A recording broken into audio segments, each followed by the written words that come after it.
It was a very nice lecture from all the faculty. Congratulations. And I have one question to Dr. John Christopher, that when you recommend now at present, in the present scenario, the calcium scoring study, isolated calcium scoring study, when we are going to recommend? Dr. John is there? So Dr. Johan had to leave for an emergency angiography. Okay. So maybe I could take that. Yeah, question. please. So basically, as Johan rightly pointed out, in cases where the primary risk is moderate, um, in cases where the primary risk is moderate, we could take up calcium scoring, and that would allow us to classify them further into various groups, either bringing their risk up or less. So the calcium score would be a game changer in those cases, and that would allow us to aggressively treat or take the patient off the treatment. I hope. Basically asymptomatic patients.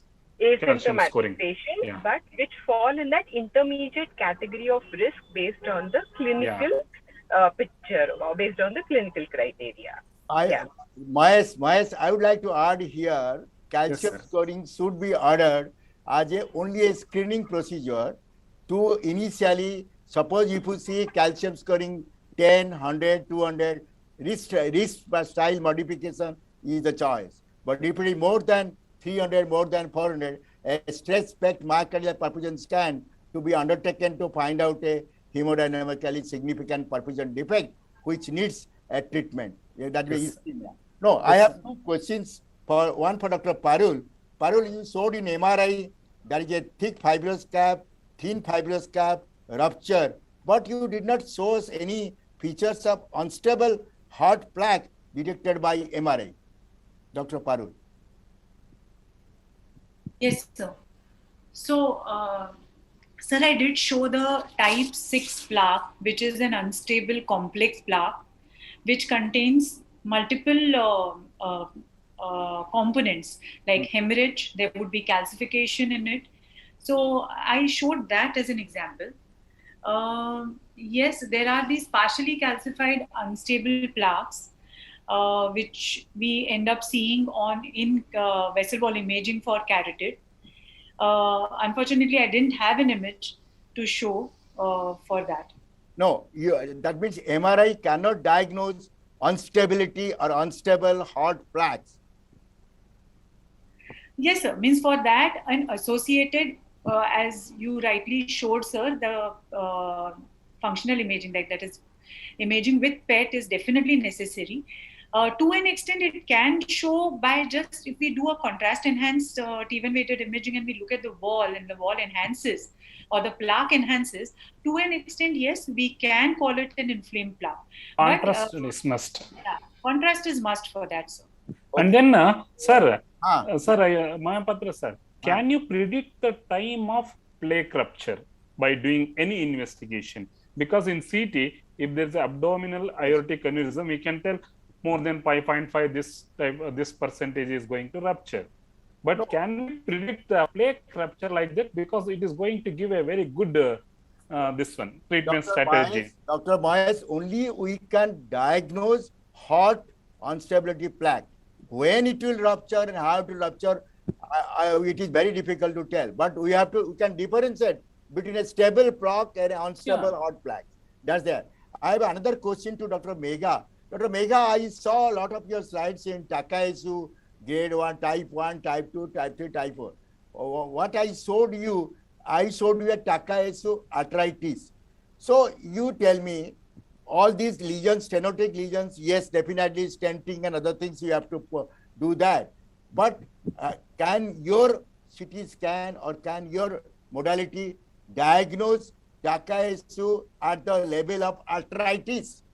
Yes, sir, it can. I will answer for that one, because by looking at zooming the images, we'll see the stranding.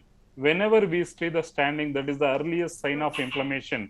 Afterwards only we are going to get the wall thickening. So CT plain as well as contrast, and after 2 minutes of delay study, definitely it can detect the early phase of arthritis.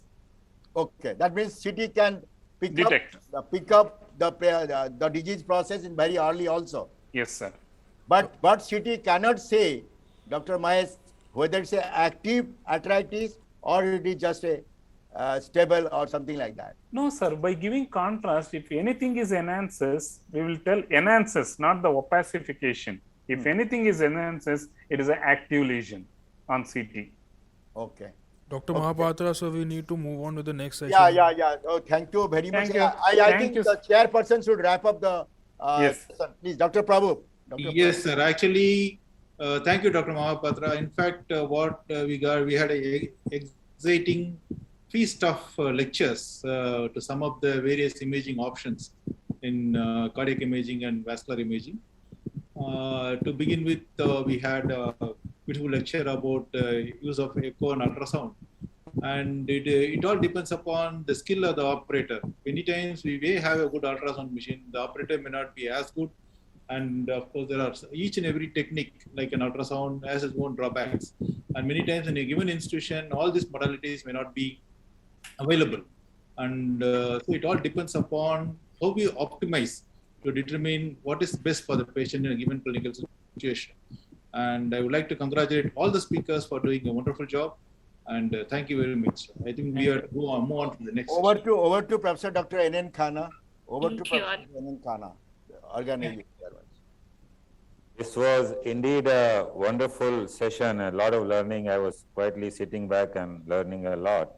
And we can see how the imaging technology, especially the non-invasive imaging technology, has changed the way we think about coronary artery disease and arthritis and vascular disease, and how we can now proactively treat these diseases much early and almost arrest their progression so that they don't go to the stage of intervention or surgery.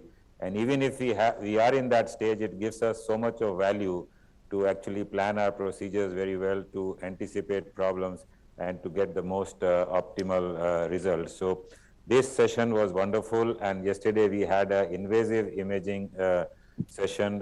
It combined, both of them combined. It was actually a big feast and a learning experience for all of us. Just to let you know, we have about 4,800 people right now hooked up who were watching this program. And thank you very much, Dr. Mahapatra, for a joint collaborative session with your society, and also for bringing in such good speakers, and also yourself to actually enlighten the cardiology community. Thank you so much. Thank you, Dr. Khanna, for giving us an opportunity to collaborate with your Asia Pacific Society.